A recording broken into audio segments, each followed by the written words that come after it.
Bapak Ibu, saudara-saudari, sahabat kenalan, adik-adik yang saya kasihi, selamat tahun baru Imlek. Sinan Kuaile Wan Serui, Sin Chun Kiong Hi Tiam Hok Tiam Su. Semoga kita selalu berada dalam bimbingan Tuhan, kita diberkati oleh Tuhan, kita dikasih oleh Tuhan, mendapat berkat dari Tuhan, dan kasih dari Tuhan yang Ia limpahkan kepada kita membuat kita juga bisa berbagi kasih di hari Imlek ini. Mari kita berbagi kasih seraya kita menghormati orang tua kita. Bapak Ibu, saudara-saudari terkasih, hari ini Selasa 1 Februari 2022. Bacaan Injil diambil dari Markus bab 5 ayat 21 sampai dengan 43. Begitu panjang bacaan Injilnya, tapi kita bisa melihat bagaimana Tuhan Yesus bertindak terhadap mereka yang lemah, terhadap mereka yang sakit, bahkan terhadap dia yang sudah meninggal. Tuhan Yesus dalam bacaan Injil hari ini memperlihatkan kasih Allah Bapa yang begitu besar. Pertama lewat penyembuhan. Dalam bacaan Injil dikisahkan ada seorang perempuan yang sudah 12 tahun lamanya menderita sakit pendarahan. Sungguh sangat tersiksa 12 tahun. Dan dia punya iman yang kuat. Dia mengatakan, asal ku jamah saja jumbai jubahnya, maka aku akan sembuh. Dan dia akhirnya menjadi sembuh. Yairus, anaknya sakit. Dia meminta kepada Tuhan Yesus untuk segera datang ke rumahnya dan meletakkan tangannya atas anaknya itu supaya anaknya itu sembuh. Tetapi dalam perjalanan Tuhan Yesus mendapat kabar berita bahwa anak Yairus ini meninggal dunia. Tapi ketika mendengar kabar meninggal dunia, Tuhan Yesus tetap bertindak melakukan sesuatu yang ya diharapkan, dimohonkan dari Yairus dan juga keluarganya ini. Dan singkat cerita, hanya dengan satu kata atau satu ungkapan, talitakum, hai anak, aku menyuruh engkau bangunlah, maka anak Yairus itu bisa bangun.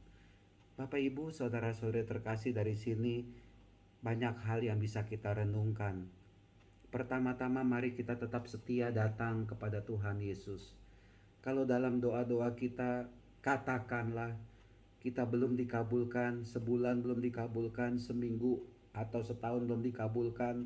Coba lihat si perempuan yang sakit pendarahan 12 tahun lamanya, dan akhirnya dia mendapatkan kesembuhan dari Tuhan Yesus, mendapat mukjizat dari Tuhan Yesus. Yairus juga. Dan pertolongan dari Tuhan itu tidak pernah terlambat. Ketika Tuhan Yesus datang dan anak Yairus ini sudah dikatakan meninggal, Yesus bertindak. Dan Tuhan Yesus membangkitkan anak Yairus itu dari kematian. Saya hanya mau melihat inilah dia kasih kuasa dari Tuhan Yesus kepada kita sekalian. Kuasa yang menyembuhkan, kuasa yang membangkitkan. Dan mari kita bersyukur, karena kuasa itu pun akan kita alami dalam kehidupan kita ini. Kuasa kesembuhan, saya pribadi sudah mengalami hal itu. Kuasa kebangkitan dari Tuhan Yesus, karya kebangkitan dari Tuhan Yesus pun kelak suatu saat nanti akan saya alami, akan kita alami. Tapi Bapak Ibu, ya, mencermati, membaca bacaan Injil hari ini meskipun panjang, saya menggarisbawahi satu kata yang dilakukan oleh Yairus dan juga perempuan yang sakit pendarahan 12 tahun. Apa itu? Ketika melihat Yesus, tersungkurlah Yairus di depan kakinya. Yairus tersungkur di depan kaki Tuhan Yesus.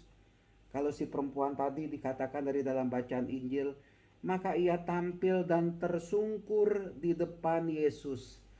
Bapak Ibu, saudara-saudari terkasih, ya inilah dia pentingnya kita merendahkan hati kita. Bahkan kita ini merendahkan diri kita di hadapan Tuhan. Itulah yang paling utama. Kita jangan menyombongkan diri dalam hidup ini, apalagi terhadap sesama, nggak penting. Ya, mari kita punya sikap rendah hati. Ya, itu yang dikehendaki.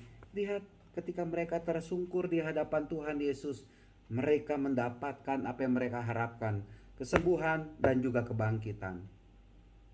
Cinta kasih Allah mau kita tanggapi dengan sikap rendah hati kita. Jangan sampai cinta kasih Allah kita tanggapi dengan kesombongan, keangkuhan. Oh jangan, Tuhan tidak berkenan. Justru ketika kita rendah hati, kita merendah dalam hidup ini, kasih Allah itu akan semakin hadir, semakin nampak dalam hidup kita. Dan orang yang mengalami kasih dari Allah, kuasa dari Allah, tidak pernah sombong, tidak pernah angkuh, tidak pernah merendahkan orang lain. Bapak Ibu, saudara-saudari terkasih, mari kita tetap percaya akan kuasa Allah, kuasa Yesus yang menyembuhkan, membangkitkan kita. Mari kita mempunyai sikap rendah hati setelah mengalami kuasa kasih dari Tuhan itu. Tuhan memberkati kita semua. Amin.